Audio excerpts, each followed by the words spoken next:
"Ma'am, I need to see your boarding pass again," the flight attendant said with a sharp edge in her voice. Her eyes skimmed over the digital ticket with clear skepticism. "Your boarding pass needs to be verified before you're allowed to board. Please step aside so we can continue boarding other passengers." Celeste Morgan, the CEO of ArcLight Technologies, stood tall in front of Gate 27A, her expression measured and calm despite the undercurrent of tension beneath her composed surface. "There's no mistake," she said evenly, extending her phone. "I'm in seat 2A. Before she could say more, a uniformed security officer stepped into the scene. Without a word, he gripped her arm and began to steer her away from the gate. The pressure of his fingers through her suit jacket was unnecessary and deliberate. She didn't resist, but her jaw tightened. Some nearby passengers looked up, curiosity and concern flickering across their faces. A few exchanged glances. Others turned away, uninterested.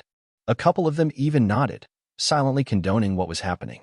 And then, 30 seconds later, everything changed. Every departure screen across the terminal began to glitch, flicker, and suddenly go dark. The illuminated gate signs froze. The overhead announcements, once a steady drone of boarding calls and flight updates, fell into dead silence mid-sentence. Gate 27A descended into chaos. Passengers froze mid-step. A child began to cry. Airline staff banged on keyboards that no longer responded, calling supervisors on dead phone lines. Luggage rolled forgotten. Confusion bloomed like a sudden storm. But this wasn't a random systems failure. It wasn't a technical malfunction. It was the first tremor of reckoning. Celeste Morgan had been underestimated. Born and raised in East Baltimore, Celeste's roots were far from luxury. Her mother, a hospital janitor, worked night shifts and still found time to help Celeste with schoolwork. Celeste was rebuilding broken phones while her peers were chasing trends. At 16, she was already earning enough fixing electronics for corner stores and barbershops that she paid part of the rent. A high school math teacher gave her an old laptop, and that was all she needed to start teaching herself Java, Python, and C++, while folding laundry and dodging bullets outside her window. She didn't have the name, the pedigree, or the safety net. But what she did have was fire. Despite a perfect SAT score, her Ivy League applications were waitlisted for diversity targets. Eventually, she got a partial scholarship to Northwestern. 2 jobs and 0 social life later, she graduated at the top of her class. Her first job was at a mid-sized software company. Within 6 months, she had developed an AI scheduling algorithm that optimized logistics and saved the firm $3 million a quarter. Her boss claimed the credit. When she pushed back, she was labeled difficult. So she quit, and she built her own company. Celeste mortgaged her entire life to found ArcLight Technologies. Her 1-bedroom apartment became her office. Her first hires were 3 classmates she convinced to work for equity. For the first 2 years, they lived off ramen, skipped paychecks, and built what would become one of the world's fastest-growing data systems companies. By the time Celeste turned 38, ArcLight employed more than 6,000 people globally and had crossed the $1 billion annual revenue mark. But success didn't insulate her from being treated like a second-class citizen, especially when the gate agents didn't recognize her face. She had arrived at Reagan National that morning with one mission: to fly to Singapore and secure the final signatures on a $500 million global tech alliance that would make ArcLight the definitive leader in next-gen infrastructure AI.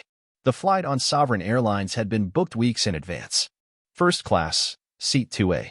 Her assistant had confirmed the details twice. Celeste's outfit was classic and understated: tailored blazer, pressed slacks, soft Italian loafers. Nothing flashy, just efficient. What she didn't know was that her presence was about to collide with Mason LaSalle, the aging CEO of Sovereign Airlines. LaSalle was the last of a vanishing breed. Inherited wealth, inherited power, and inherited prejudices. The kind of executive who still called board members old boys and saw every equity initiative as a threat to his comfort. To him, the skies belonged to people like him, and nobody else.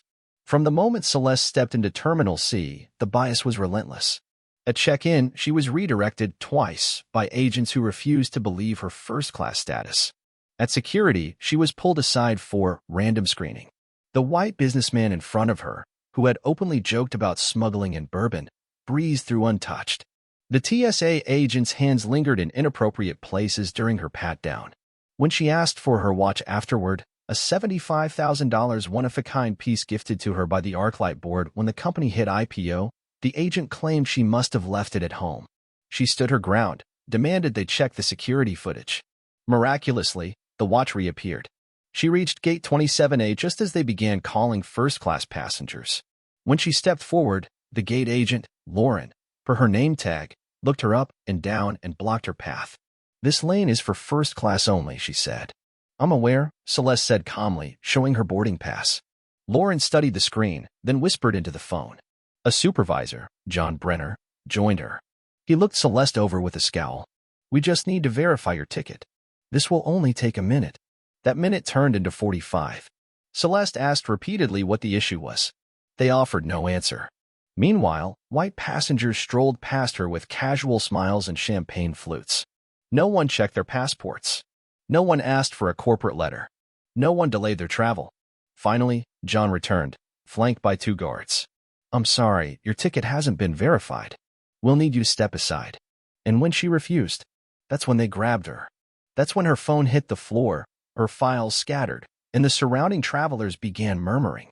That's when Mason LaSalle, standing a few gates away in a bespoke suit, smirked and said to his assistant, "Some people don't know their place."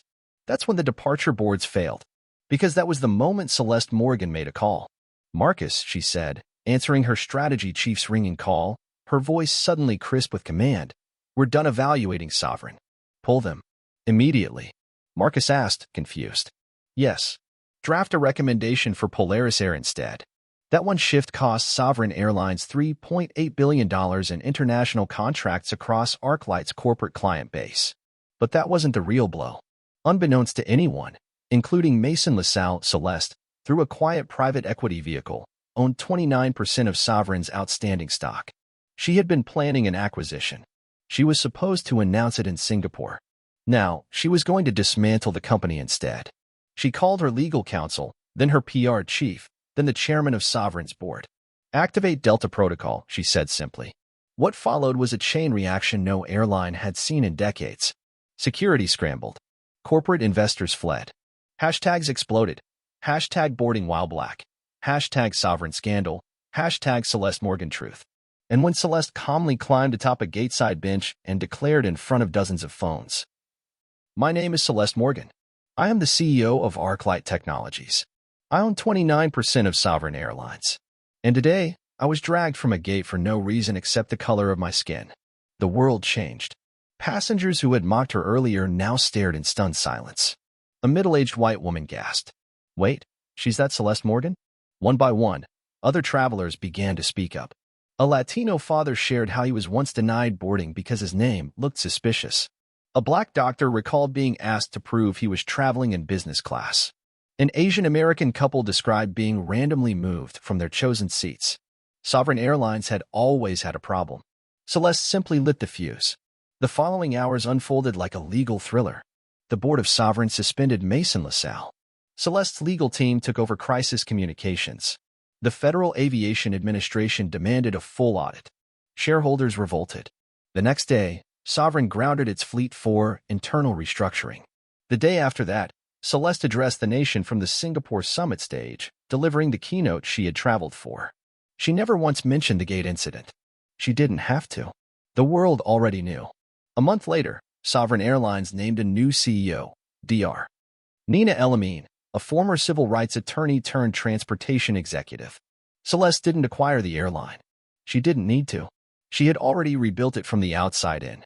And every time she flew after that, regardless of seat, class, or carrier, she never showed her boarding pass twice. Because no one ever questioned her again.